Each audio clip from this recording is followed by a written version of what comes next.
take time to manage all of it, to take to slow it down a little bit, little by little. You don't have to drop everything, just slow it down a little, okay? Do not overpressure yourself. Ayun. Tuesday ba ngayon? Ano, nalito na ako. What day? Tuesday ngayon, pero Monday kanina, and kahapon yung family day. Yun na yun.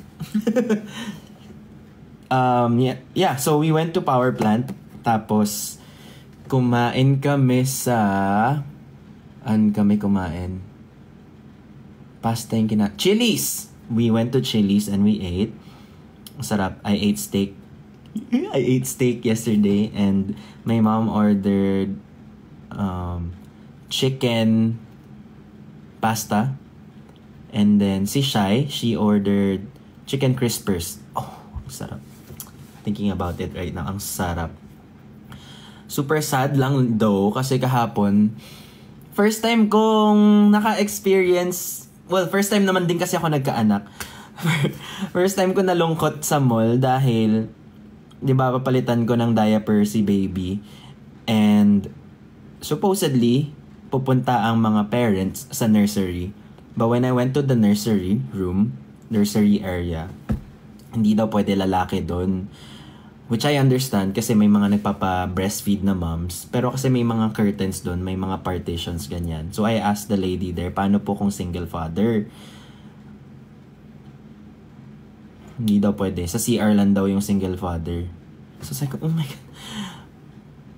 Okay lang naman sa CR, pero ang dumi sa CR. So nalungkot ako. I think dun sa part na yon, hindi ko alam kung may karapatan ako malungkot. Parang, hindi ko alam kung may naka-realize pa na nun before. But, dun ako, yun yung first struggle ko as a single father. So, if hindi ko kasama, so tinawagan ko yung mom ko from the restaurant. Kasi ako nagtulak mag-isa kay babe. Ako yung kasama ni baby, di ba? So, pumunta ako dun. May PWD area naman, correct? But madaming tao din dun sa PWD area. So, I mean, hindi rin siya ganun kalinis as compared dun sa nursery. Like, aminin naman natin, hindi siya ganun kalinis compared dun sa nursery area. So, kasi yung ibang mga moms na nagna-nursery area, nagpapalit lang din ng diaper, hindi naman lahat nagpapadede. So doon nalungkot ako dun sa part na yun. Na sana pwedeng, may area for girls, may area for men. That was super sad and something that I had to accept as a first-time parent. But hopefully, in the next times, ma-realize ng mga malls natin yan na hindi lang naman moms ang parents. Ayun. I think siguro na-realize ko din na until now, there are a lot of people who still frown upon single fathers versus single mothers. Hindi ako naiiyak, hindi ako na-hurt. It's just, syempre, sobrang prepared na ako maging father, and lahat naman to pinlano ko to become a single father and to have a beautiful son. Naplano ko na yan. So, hindi ako na-depressed dun sa thought na yun.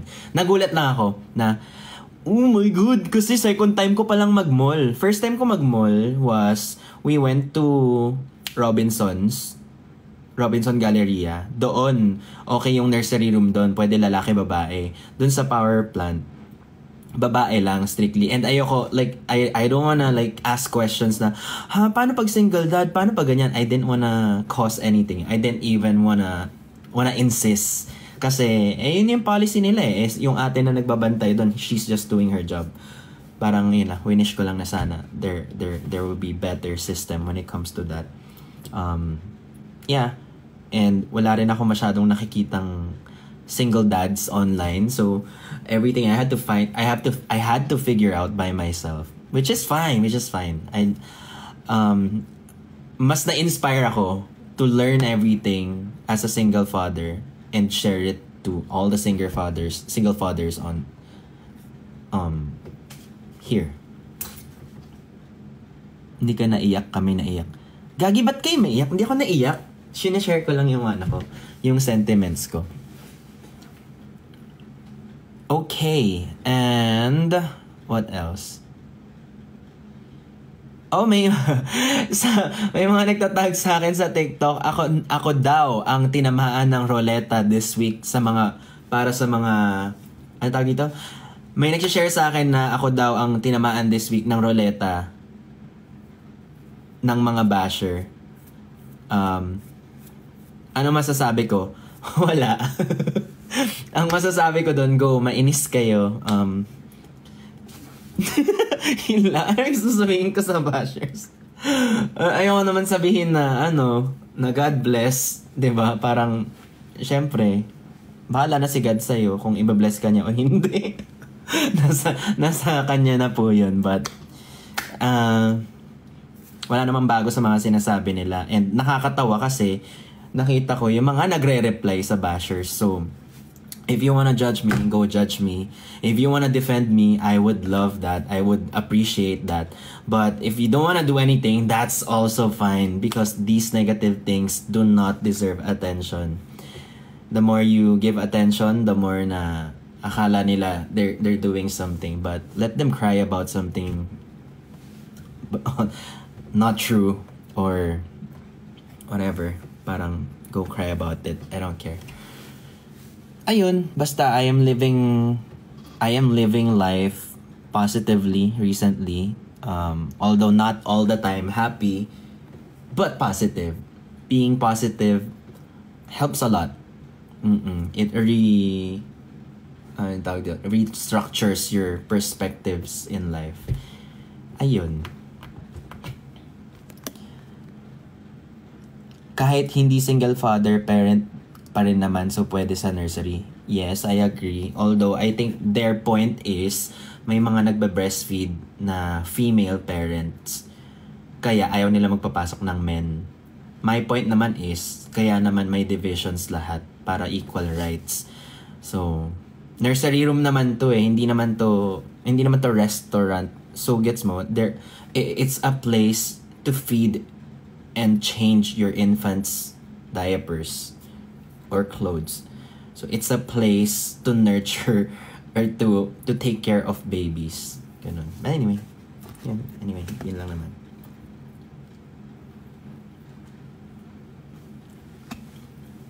Perla, hello! Nakita ko nag-send siya ng gift kanina pero ayaw ko maputol yung train of thoughts ko. Naalala ko lang ngayon. Hi, Pearly!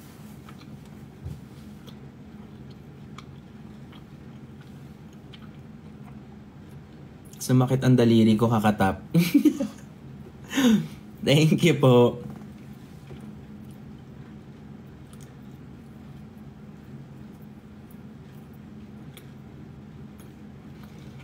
Puro positive yung nakita ko about you.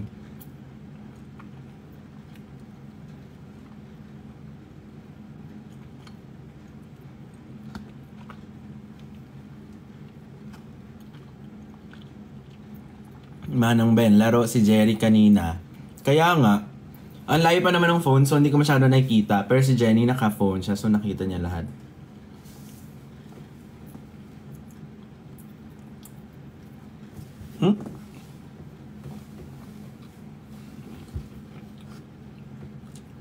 Asukal talaga yung tinira ng gantong oras, no?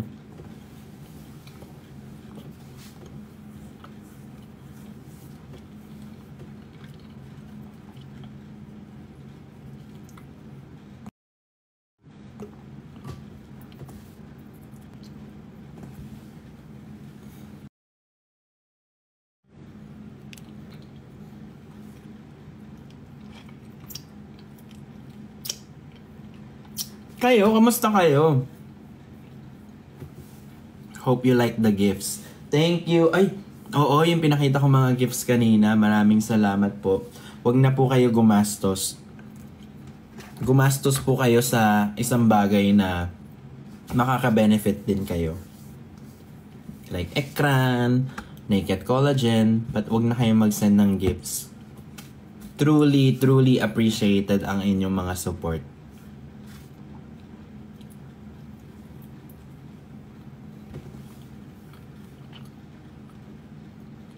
Kailan lang pinag-uusapan ng ekran dito. Ngayon, ambassador na. May nag-edit nga kanina na nirepost ko yun. Naluha ako dun sa CR.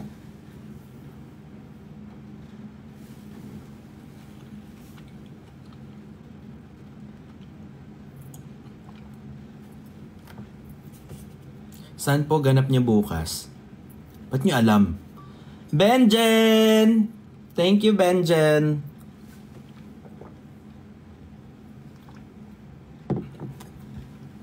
Yummy.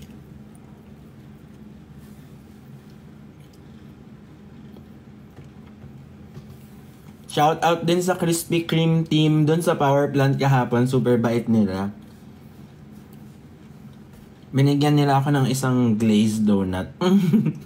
Bumili kasi ako ng 1 dozen.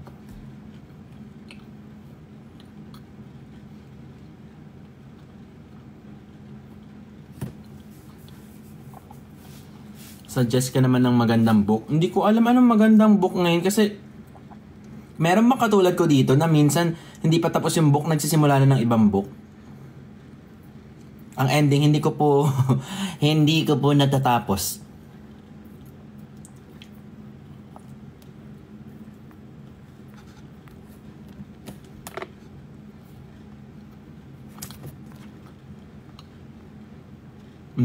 Kayo din?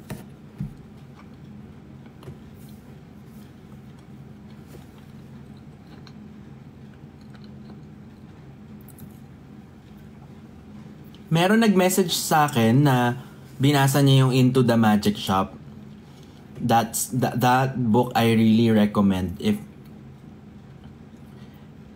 you want something na may story and you feel anxiety from time to time and you wanna be calm but you don't want too inspirational na books. Ayoko kasi ng inspirational na books, yung mga ganyan. Gusto ko yung may story. So, Into the Magic Shop, that's good. That's nice. Magic Shop.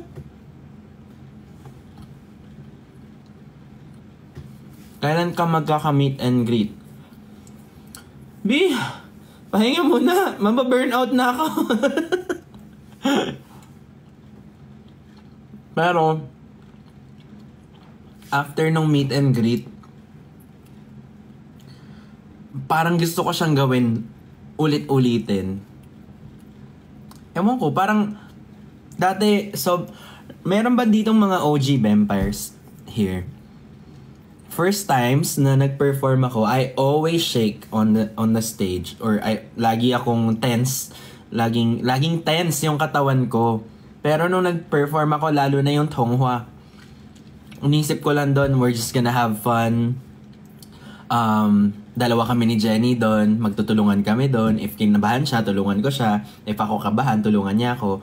And I felt confident that time.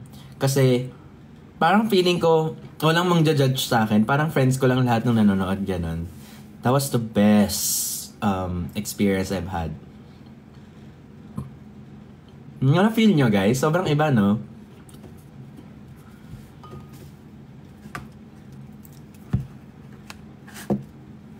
Wala, nakatatlong donut na, B.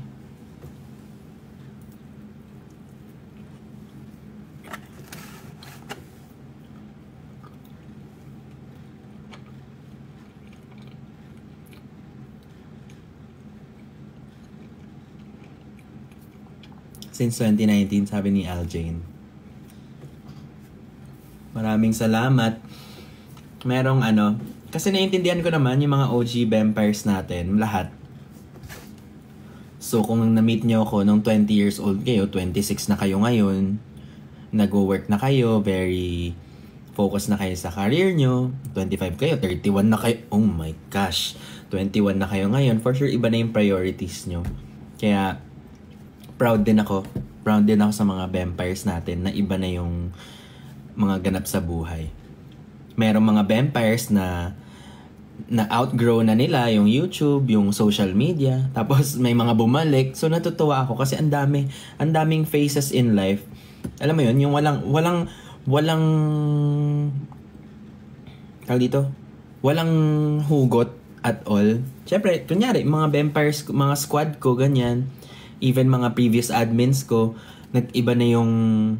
Meron kasi akong vampire admins. Siyempre, may mga admins din ako long time ago.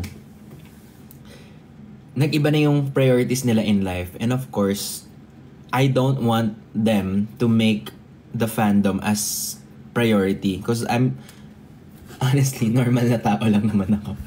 So, hindi ko kaya na mawala ka, Edwin. Nakita ko yung Edwin comment dito. Hi, Edwin. Hi.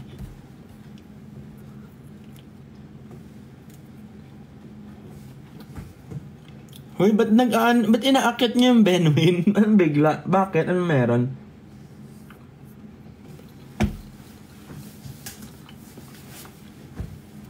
Ay, ang sarap na to. Lemon. Si Benwin na nag-viral recently dahil sobrang supportive kay Jenny pero mas supportive sa akin. Kasi crush ako.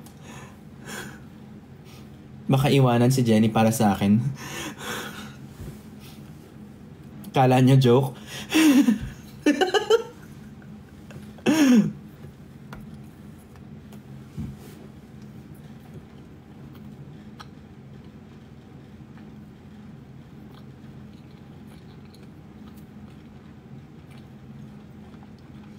Na nagselos kila Cholo tsaka kay Christian.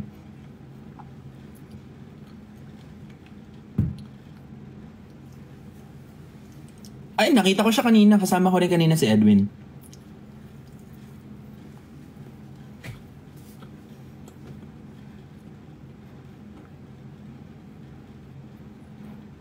Nararamdaman ko na yung asukal. Parang nakikinig ako ng podcast. Dahil sa boses ko. Para kayong hindi 35. Hindi naman kasi ako 35 talaga. Grabe ka.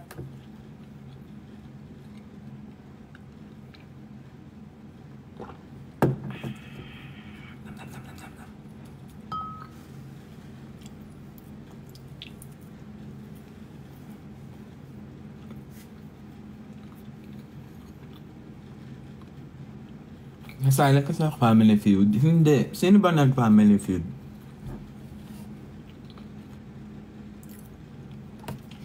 May series ba kayo sa ekran? Wala pa po. Pero I think... Hoy, wag mo ipalaala sa akin yung dates. Kasi ang dami ko ng asukal tonight. Huwag niya nakapakainan ng dates, guys. Series, wala as far as I know. Because, syempre, kailangan namin ibalik din kung ano yung ininvest sa amin. So, hopefully, if we sell good. A while ago, hindi naman nag-sold out, pero okay yung sales considering na kaka-start lang namin. Kaya super happy naman dun sa support ninyo, guys. Tsaka si Ma'am Ana, super inspiring talaga siya. Kanina, nung nag-meeting kami for the first time, nakilala ko siya kung paano siya mag-work, paano siya as a person, how she thinks. Kanina mas na-appreciate ko siya because she's the kind of CEO that's willing to share everything that she knows. Maybe not everything, but a lot of things that, some other CEOs don't really share to other people because they don't wanna see other people outgrow them in the future. Di ba may mga ganong tao? Pero si Ma'am Ana, lahat ng input niya, entrepreneurship, experience niya, sineshare niya talaga sa amin. So parang sabi ko nga, sobrang na-inspire ako na mag-put up ng sarili kong product ulit.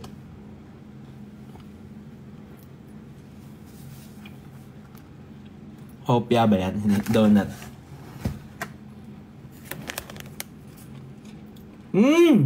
Benjen!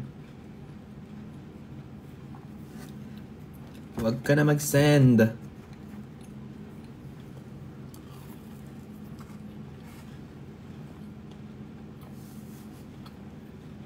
Naka-4 na ako.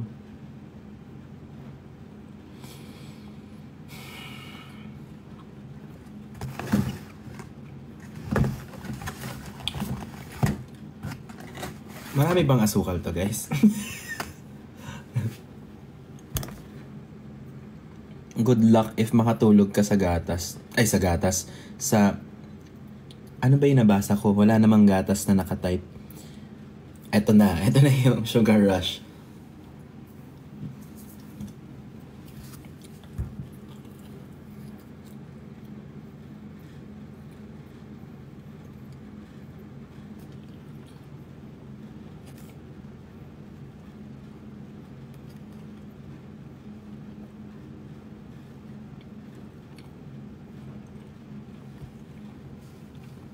$3,000 calories yon, yung apat.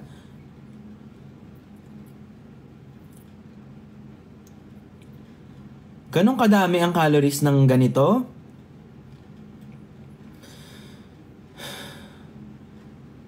Tubig na lang para mabusog.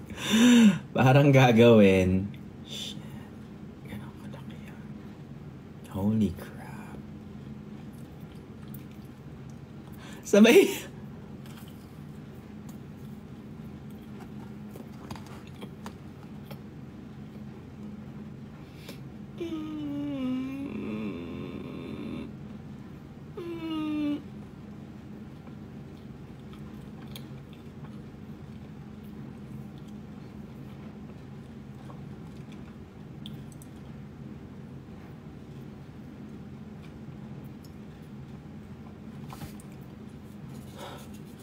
Alam mo yung dumadami na yung asukal na na-intake, yung pag lumalagkit na yung laway mo, yung lumuluno ka, pero ang tagal nang bumaba sa lalamunan mo. Lawayang kita. Saan galing?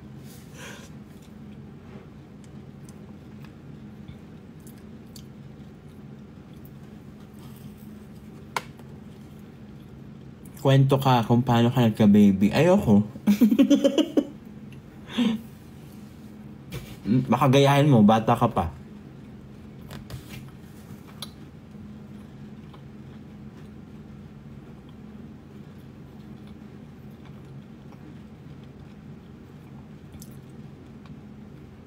Dada-chan.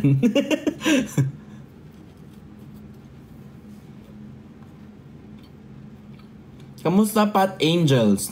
Mababait. Tsaka... alert. Makukulit. Yung isa dun na long hair... Si ano ba yung isa? Si... Pangalan niya nga ulit? Yun na pagkamalan ko na waiter ata. Na friend ni ni Perla. Siya ba yun? Si Fectus. Adawi ba pala nga pangalan niya? Akala ko Fectus ako ng Fectus sa kanya kanina. Oo, siya yun. Tapos yung isang long hair, nakikita ko siya somewhere. Hindi ko matandaan saan ko siya nakikita.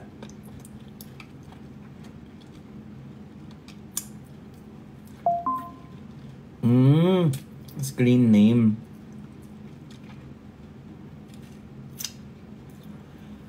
Siya si Funny Seller!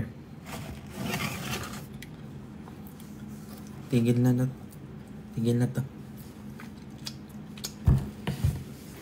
Parang kailangan ko ng maalat.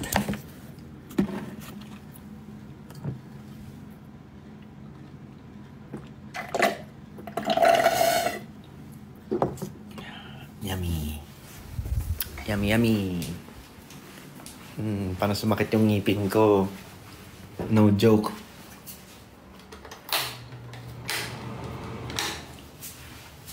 Diba kasi no rice yung diet ko, tas no sugar. Parang keto, ganun. From time to time may carbs. Actually, ang carbs ko ngayon madalas, sobrang lakas ko kasi mag-carrots. Sobrang sarap ng carrots. Ano nga yung sinashare ko? Nakalimutan. Ano yung sinasabi ko? Ba't ko sinabi yun?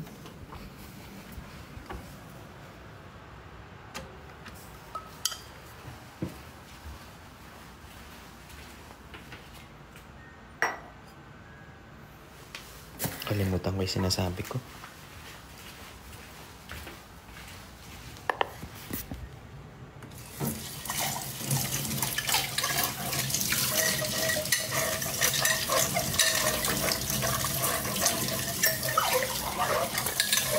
Carrots. Ang sarap kasi ng carrots. May mga carrots lover ba dito? Kaya ko mag-carrots everyday. Kahit yung sa sabaw, masarap kaya ang carrots na nalaga. Na-try niyo na ba?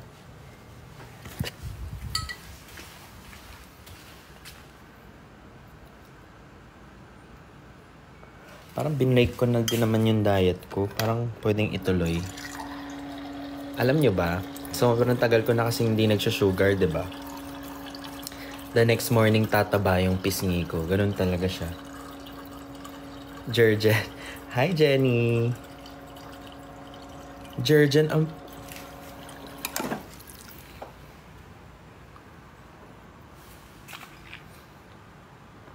Tawa-tawa ka pa dyan, ha?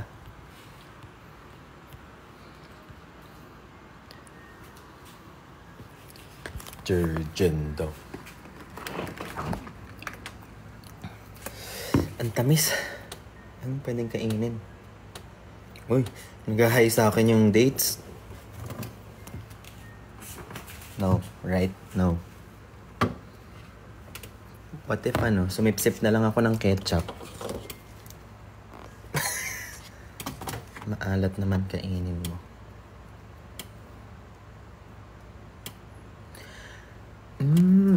Magbebero ka ako. Tsaka chichirya. Sour cream nakalagay.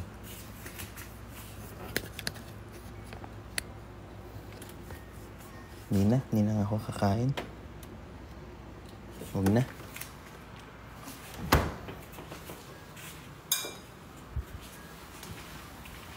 Chips. Nuts. May binili akong nagaraya kanina.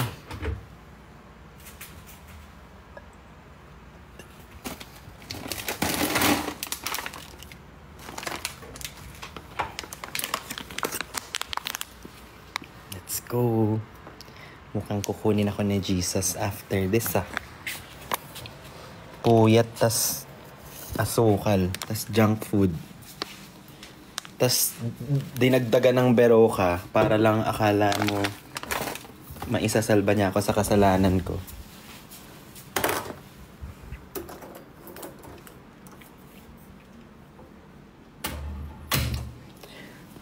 Benwin tapos Jerjen. Ano to? Palitan ng pamilya? Saying I love you. It's not the words I want to hear from you. Paano niluluto yung ampalaya soup? Oo nga, no? Hindi ko pa nakukulit si Mama sa ampalaya soup. If you only knew how easy it would be to show me how you feel. May nakalimutan akong i-review. All you have to do to make it real, and you wouldn't have to say that you love me, 'cause I already know. Yung laway ko lagkit na.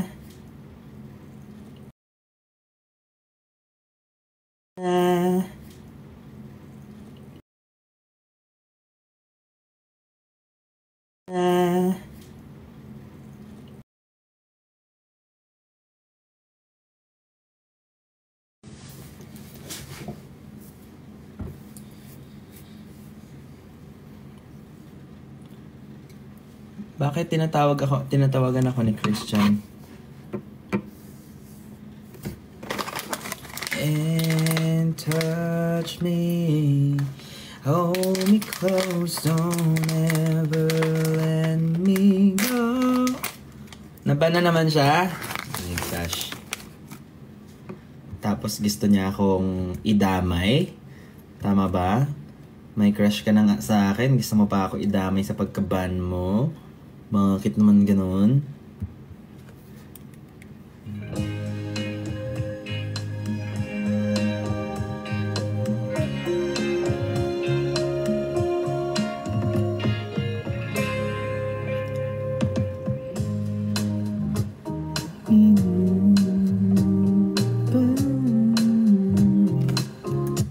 No.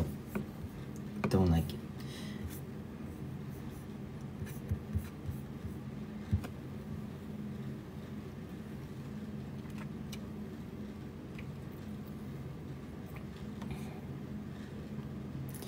Pangalan mo'y hinalahang at sa isang tingin nagbago ihip ng hangin. Naulang nang di ko na malayan, hinanap na kita ng Uy! Mag-daily stoic muna tayo guys bago natin makita si Jesus. Joke lang, baka ano yung talaga ako. Hindi pa ako ready. 10, September 10. Bila na lang, hindi ko na malaya, pag-haalala ka, tila matutulad, di napansin anong gagawin na. Okay.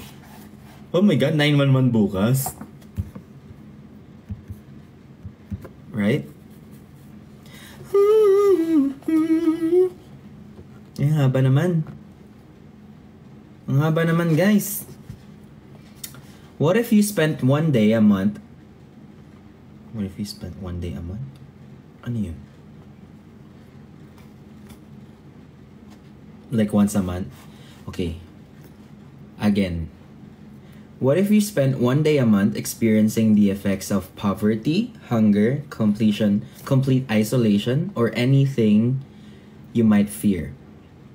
After the initial culture shock, it would start to feel normal and no longer quite so scary. Kasi once a month. There are plenty of misfortunes one can practice, plenty of problems one can solve in advance. Pretend your hot water has been turned off. Pretend your wallet has been stolen.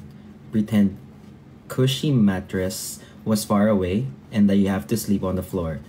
Or that your car was repossessed and you have to walk everywhere. Pretend you lost your job and need to find a new one.